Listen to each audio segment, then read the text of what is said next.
Kia ora everyone. So I just want to start off by saying I'm not doing that great.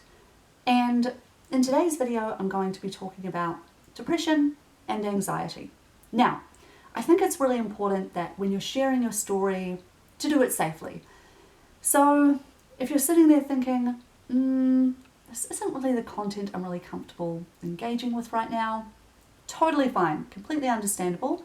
You can feel free to click off the video and I'll see you next time. Pretty sure I've mentioned this a couple of times, but I really like structure. So to start off with, I'm going to be talking about some of the challenges that I've been facing lately. And then I really want to unpack this really great video I saw on Instagram that was just very insightful, really resonated with me. And lastly, there's a gift I got recently for my birthday from Mum and Dad, and it just ties in really nicely with the theme of today's video. So yeah, let's get started. I have lost count of the amount of videos I've made of just me venting to the camera. I never upload them, I put them on my external hard drive in a folder somewhere, collecting dust. And there was one that I made pretty recently, in the last month or so. It was rough. I was feeling very low. I cried a lot. And there's a number of contributing factors that I will briefly summarize. So I've been looking for a job for months and months and months. I worked on my CV and my cover letter for hours. I reached out to the very few connections that I do have in Melbourne. I tried to pursue all the different resources, guidance, advice, all of that. Finally secured a role, and after a month realized, oh, this isn't right for me. So now I'm back to square one, and honestly, feeling a little bit lost. Speaking of feeling lost, I'm feeling very isolated, which is not to say that I have not had any social interaction, right? I still message with people back home, and even though I haven't been living here that long, I've met some new people. I've had some great conversations, some really fun, enjoyable, fulfilling outings. Here's the thing though. It came to me at one point where, I just have various inner monologues that go on throughout the day, and I realized, oh, I'm feeling isolated in my circumstances because the people in my orbit aren't going through what I'm going through right now, which is moving to a new place, setting up my life all over again, trying to find my place and figure things out, and it's a lot. It's very overwhelming. So yeah, that's been tough. And something I've known for a while now is I just really want my own space. I like the idea of living by myself, but hey, let's be honest, I can't afford that. It's like, there's a lot of ways where being an introvert, you kind of feel like you're being penalized. And listen, I'm not going to get into that right now because that's going to be a subject for another video. I think either that or living with a partner, but that's not exactly something I can rush. It'll happen when it happens. I think we all go through our challenges, right? And I think living with depression and anxiety, it just kind of amplifies things, like I've just been feeling so down and so low in a very, very dark place. And I think, with my anxiety, I've been feeling pretty good. It used to be, right, when I very first had panic attacks, it was so bad that it had my chest feeling incredibly tight and sore. I just remember it took so long for that to go away. It was so bad that it was manifesting itself physically. And I think it hasn't been that bad for some time, but has kind of been coming back, and there's been a lot of times this year where I have not been sleeping that well. And that was the one thing that was good about working. I was getting back into a routine, and I really, really, really, really want to keep that going. So yeah, I am depressed. I have anxiety.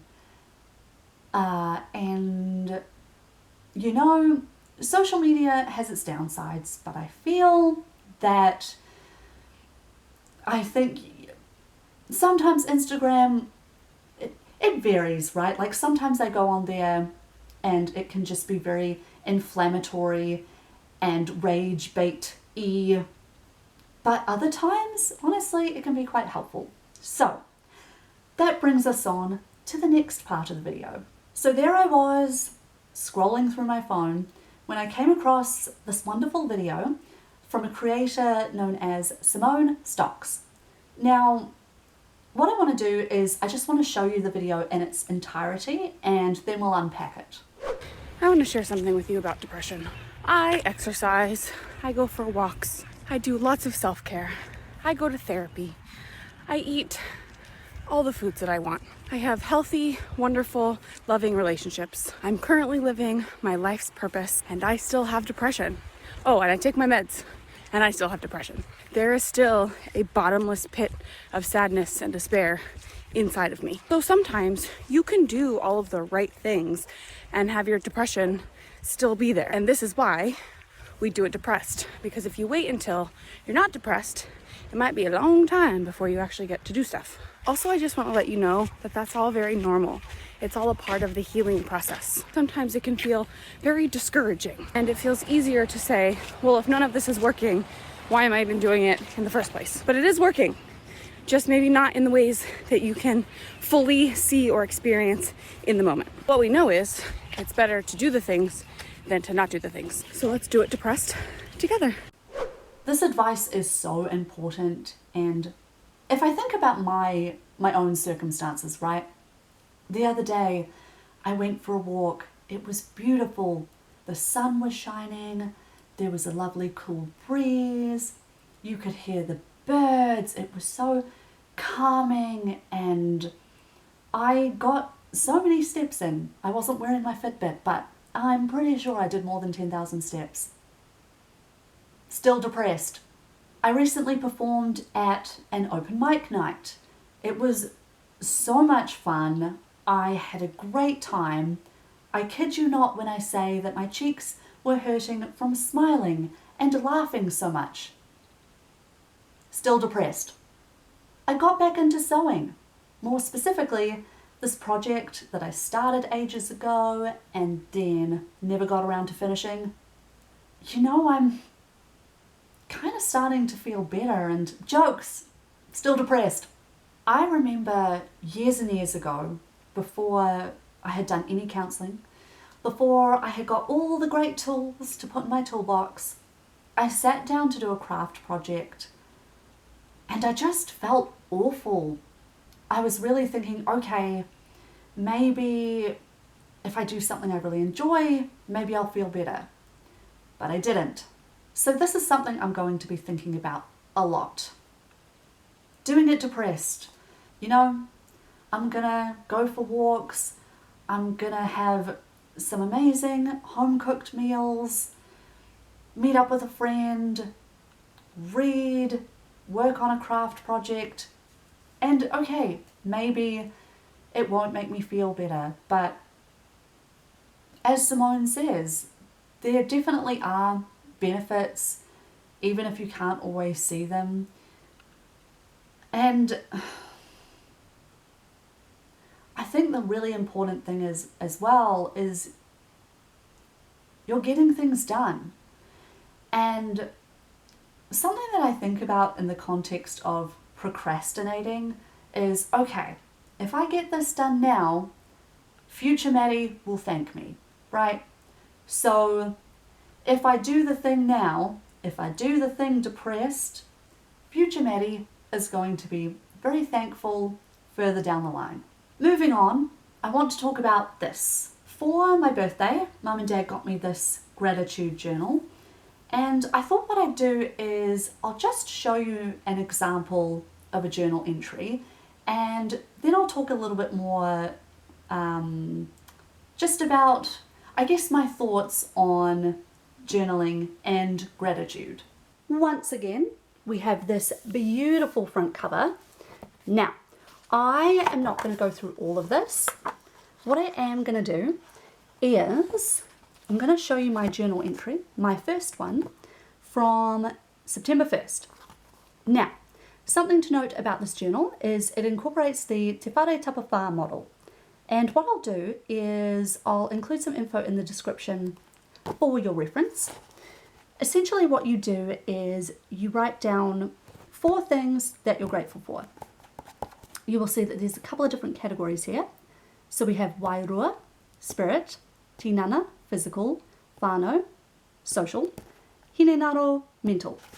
Feel free to have a read. I won't get into all of this because, listen, I can go on tangents, so we might be here all day. Moving on. We also have 3 things that you want to achieve. And I don't know about you, but I find it really helpful to have some stuff that's a bit easier. Applying for a job takes a bit more time. Laundry though, that's pretty simple, pretty straightforward. And then in the evening, it's the same thing, but more specifically thinking about what you're grateful for that specific day. Now, again, I'm not going to get into this, but Creature Comforts, if you have not heard of it, highly recommend. I saw some reels on Instagram, a couple of clips, and basically it's interviews with the general public, but in claymation with, you know, people as different creatures. Super cozy, entertaining, really, I just really enjoy it. Highly recommend. And then lastly, Kei te pehe koe, how are you? And I am, well, on this day, I was just okay. So kind of taking all of this into account and thinking about the theme of today's video, I have so many things that I am grateful for, and yet I'm still okay. And in days, the following days, I was feeling not great, not the best, etc. However, I still want to continue with this. And a couple of other things I want to talk about as well. I just, you know, there's some space for rambles, which I have not used. Also, like, the illustrations are just absolutely beautiful. I'm quite obsessed. Let me see if I can flip through a few more. And I think the other thing that I really like about this is that something I found that I was missing is incorporating Indigenous values in my everyday life. That is definitely something I was feeling. I know this is cliche, but it really felt like there was a puzzle piece that was missing. So thank you very much, Mum and Dad. Really appreciate this journal. And yes, back to the video. In one of my earlier videos, I talked about the 100 Happy Days project. And I remember saying that for me personally, I found it was a bit flawed because with the social media component, I couldn't help but compare my happy days to the happier days of others. At least that was kind of my perception.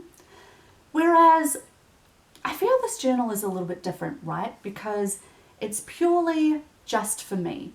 So, I mean, I don't know.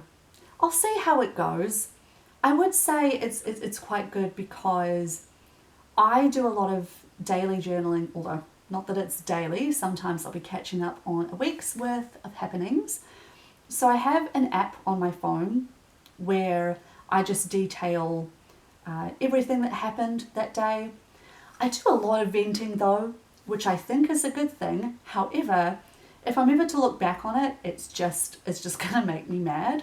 So I think having this journal is going to be quite good because when I go back and, you know, look at things, I'm going to be like, oh, all these things that I was grateful for, you know, you really have to sit and take a moment and think, what am I grateful for? You know, especially when you're in that negative headspace, it can be really hard. So to have something structured like this, where you really need to think about it, and you don't need to write much, which I really need to keep in mind because, you know, as you saw, I write with really big letters. So yeah, I don't know. I'd be interested to see if maybe in a month's time I could always make a video or something about if things have changed. Alrighty, that's everything for today. I am really hoping I can, and I feel like I say this a lot, but I would really like a consistent upload schedule, because I'm pretty sure the last video I uploaded was a couple of months ago, but I'm sure you can tell by the content of this video there was a reason why it was taking me so long to get something sorted. But you know, it's all about doing it depressed. I live with depression. I'm not in the best space right now, but still, I filmed this video and hopefully I'll be able to upload it soon, fingers crossed. So I will just end by saying that I hope that you are doing well, and I'll see you next time.